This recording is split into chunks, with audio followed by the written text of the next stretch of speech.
আমরা এই বেড়াই বিলে যারা স্থানীয় যারা মাছ শিকার করে তাদেরকে জেলে বলা হয়। তারা রাত্রি যাপন করার জন্য ছোট ছোট ডেরা তারা নির্মাণ করে। এই ডেরাতে তারা রাত যাপন করে আর কি, রাত্রে থাকে আর কি, এক কথা বলতে গেলে। অসম্ভব সুন্দর একটি প্লেস। তাদের কত কষ্ট মাঝেও তারা থাকে, লোক নাই। ডেরাটা কত সুন্দর, এটার মাঝে তারা রাত্রি যাপন করে সারা রাত এই শীতের মাঝে। আর এটা হচ্ছে একটা কি কয় মাছের ফাঁদ পারে, যদি এদিকে মাছ ওদিকে যায় তাহলে এই জালে ওঠে, তারা তারপর মাছ ধরে আর কি। আর এটা হচ্ছে বেলাই বিলের মাঝখানে একটা নৌকা পেয়ে গেলাম। আমি কিন্তু বাস পড়তাছি সব ভিডিওতে। আপনি আসেন, এই নৌকার মধ্যে আপনিও আছেন। নৌকা আছে, কারণ এই নৌকা আপনি ধারণ করছেন। অনেকটা সুন্দর। আমি হয়তো আপনাকে বলবো না, আমি প্রত্যক্ষভাবে নাই, পরোক্ষভাবে আছি। আপনি তো তুলে ফুটিয়ে তুলছেন এই সৌন্দর্যকে, গ্রাম বাংলার বেলাই বিলের চাইতে সৌন্দর্যকে। পরোক্ষ মানুষ খুবই ভালো। হ্যাঁ? আপনি একজন পরোক্ষ মানুষ। যেহেতু আপনি আসতে পারছেন না, আপনাকে আমি নিচ্ছি, এখনই নিব। আপনি কিছু কথা বলবেন। না না, ঠিক আছে। এই বেলাই বিলের আমাদের সাথে আরেকজন আছিল, এটা হচ্ছে আশরাফুল। সে এই বেলাই বিলে এসে বলতেছে যে আমি নৌকাতে উঠবো। সেই ছোটবেলা নৌকাতে উঠে যে আনন্দ পাইতাম তার কান্নাকাটির কারণে তাকে নিয়ে ওনাকে নৌকাতে উঠানো হলো। ধন্যবাদ তাকে।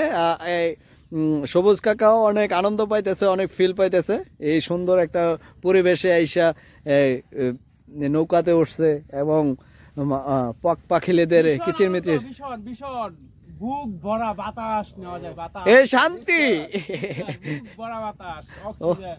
ও নো, এখানে কোনো থেকে ধ্বংসকারী কোনো কিছু নেই। নেই, এটা বাস্তব বলছেন। প্রকৃতির একেবারে লীলাভূমি, মানুষের চলে এসেছে। হ্যাঁ একদম একদম দ্বীপে। এটা হচ্ছে বেলাই বিলের একদম মাঝখানে আমরা এই মুহূর্তে আছি, বেলাই বিলের মাঝখানে। আসেন। এই জায়গায় আছে মাছ, পাখপাখালি, মানুষ, মানুষের যারা খাদ্য। এই মানুষগুলো হচ্ছে পরিশ্রমী মানুষ, যেটা এই প্রকৃতিকে সাজিয়ে তোলে। যারা এক কথায় বলতে গেলে প্রকৃতিকে সাজিয়ে তোলে, তারাই কিন্তু এখন মাঠে আছে, তাই না? তাদের নিরলস পরিশ্রমের বিনিময়ে তো প্রকৃতিটা সুন্দর রূপ ধারণ করে। এটা হচ্ছে বোরো ধান রোপণের একটা মৌসুম। হ্যাঁ, আর এটা হচ্ছে বাঁশের সাঁকু। এখন এই যে বাঁশের সাঁকু পারাপারের জন্য এখন আমার বন্ধু আশরাফুল এখন যাচ্ছে। আপনি যান, দেখি কিভাবে যেতে পারেন। হ্যাঁ, ছোটবেলা আমরা যখন স্কুলে যাইতাম ওই একটা ছিল আর কি, জায়গার নাম চানখোলা একটা ব্রিজ ছিল, এরকম ব্রিজ দিয়ে আমরা পার হয়েছি। পরে আবার এটা আবার খেজুর গাছ ছিল, পরে আবার এটা চেঞ্জ করে এখন বিশাল কি হয়ে গেছে ব্রিজ হয়েছে, ব্রিজ এখন অনেক সুন্দর। ওরাও গেছে, একটু আমিও যাব। এটা হয়তো বা ক্যামেরা বন্দি হবে না, আমি পরে যাওয়ার সময় হয়তো আমি হব। কত সুন্দর আমাদের গ্রামটা, কত সুন্দর। আমরা মনে হয় মানুষকে এই প্রকৃতির কাছে আসা, যারা দেশকে নেতৃত্ব দিচ্ছে, এরকম একদিন করে পরিশ্রম করা উচিত মাঠে, ফিল্ডে, তে বুঝতো রিয়ালিটিটা কি। ঠিক আছে, বাস্তবতা কত কঠিন। খাদ্য উৎপাদন করতে এই যে তারা বেলায় বিলে পরিশ্রম করে এখন বাড়িতে চলে যাচ্ছে, এত শীতকে অপেক্ষা করে তারা মাঠে ঘাটে পরিশ্রম করে।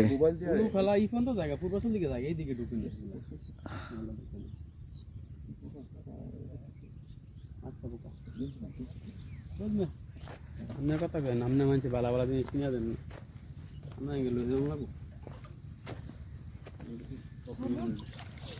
সব ইয়ে করি না, করলো এই জানি কি কষ্ট, কি কষ্ট।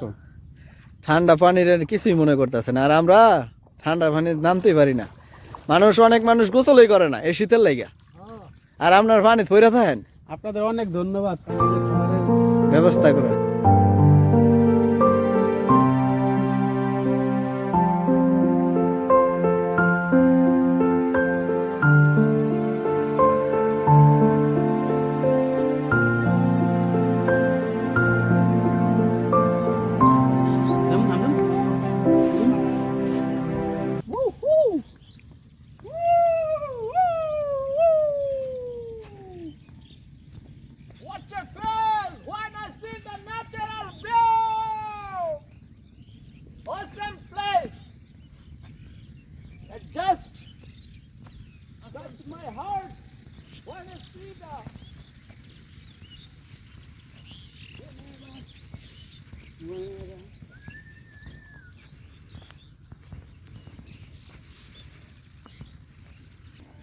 এটা হচ্ছে হিজল গাছ, হিজল তমাল গাছ। এটা হচ্ছে হিজল গাছ।